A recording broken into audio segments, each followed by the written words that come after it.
सुरळीची वडी बनवायला तशी बऱ्यापैकी किचकटच बरं का. सुरळीची वडी बनवण्यासाठी मी सर्वप्रथम एका खलबत्त्यात 1 इंच आल्याचा तुकडा, 2 लसणाच्या पाकळ्या, 2 बारीक चिरलेल्या मिरच्या खलबत्त्यात कुटून घेतल्या आहेत.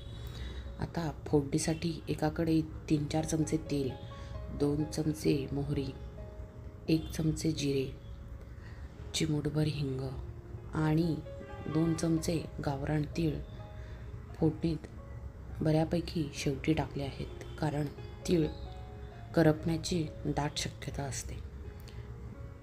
त्यानंतर 4-5 कढीपत्त्याची पानं, 1 हिरवी मिरची फोडणी टाकून ती फोडणी बाजूला ठेवून दिली आहे.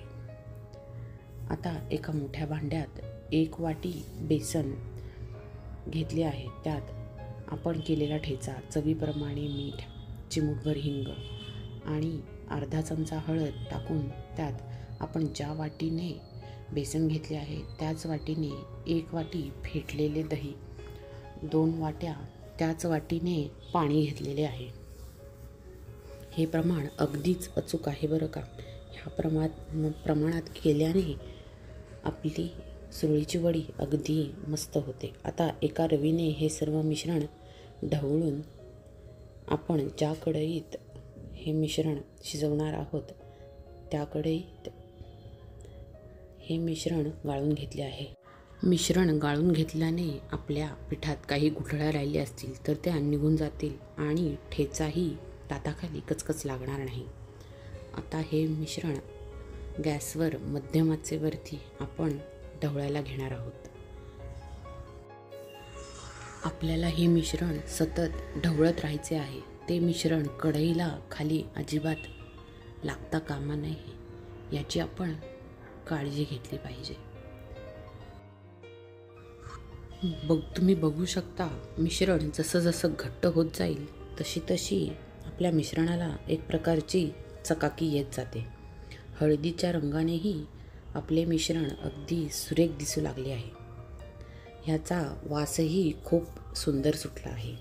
आता हे मिश्रण आपण असेच हलवत 8 ते 10 मिनिटे झाली आहेत. आपलं मिश्रण सुरळीची वडी थापण्यासाठी तयार आहे की नाही यासाठी एका छोट्या डिशमध्ये आपण हे मिश्रण पसरवून घेतलं आहे आणि 2 मिनिटे वाट बघून जर का ते मिश्रण थोडं कोरडं झाल्यावरती अशा प्रकारे निघत असेल तर आपले मिश्रण सुरळीची वडी थापण्यासाठी तयार झाले असे समजावे. आता आपल्याला पुढची प्रोसिजर अगदीच लवकर करायची आहे. एका कोरड्या थाळीत किंवा ट्रेमध्ये आपल्याला हे मिश्रण पसरवून घ्यायचे आहे. ते आपल्याला जेवढे शक्य आहे तेवढे ते पातळ करावे. आता त्यावरती आपल्याला आपल्या आवडीप्रमाणे खोवलेला नारळ आणि बारीक चिरलेली कोथिंबीर टाकायची आहे. ती टाकून झाल्यावरती आपण मगाशी बनवलेली फोडणी ह्या मिश्रणावरती पसरवून घ्यायची आहे. हे सर्व आतमध्ये टाकल्याने सुरळीची वडी खाताना दाताखाली आल्यावरती फोडणी अगदी खमंग लागते. आता आपल्या आवडीप्रमाणे आपल्याला